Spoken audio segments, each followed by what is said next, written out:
მე რაც მოვისმინე, რაც ვნახე, ძალიან არ მომეწონა, ამას ვამბობ ღიად. ორი რამ უნდა გაიმიჯნოს, ერთი სისხლის სამართლის საქმე და მეორე თვითონ რგოლი. სისხლის სამართლის საქმეს რაც შეეხება, მე როგორც რიგით მოქალაქეს ძალიან მიხარია, რომ პროკურორსაც და მოსამართლესაც ჰქონდათ და აქვთ ჩემი გადასახედიდან, რომელიც შეიძლება სუბიექტური იყოს, სწორი პოზიცია.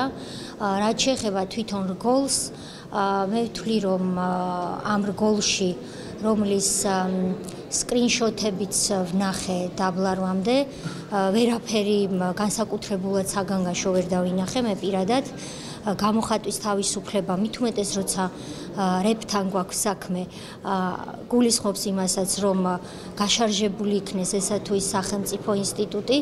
მეორე თემაა თვითონ სახელმწიფო ინსტიტუტებმა, მე, ჩემნაირმა სხვა წარმომადგენლებმა, პოლიციელებმა, მოსამართლეებმა, პროკურორებმა და ასე შემდეგ აღმასრულებლებმა რა უნდა გავაკეთოთ იმისთვის, რომ ახალგაზრდა თაობას არ გაუჩნდეს სურვილი, რომ გაგვაშარჟოს.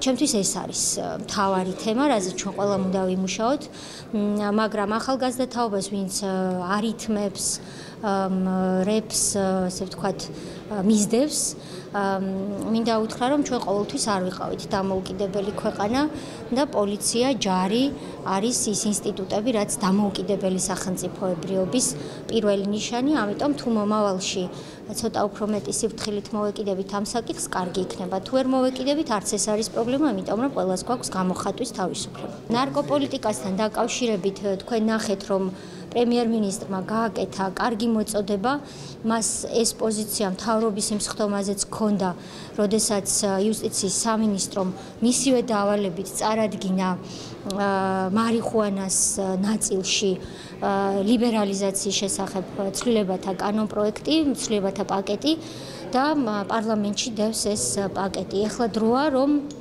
ჩვენ ყველამ ერთად აღმასრულებელმა და საკანონმდებლო ხელისუფლებებმა დავაჩქაროთ ამ პაკეტის მიღება, ვნახოთ ამ რეფორმის შედეგები პრაქტიკაში, მანამ სანამ ვიფიქრებთ სხვა ნივთიერებების კუთხით ლიბერალიზაციის რეფორმაზე.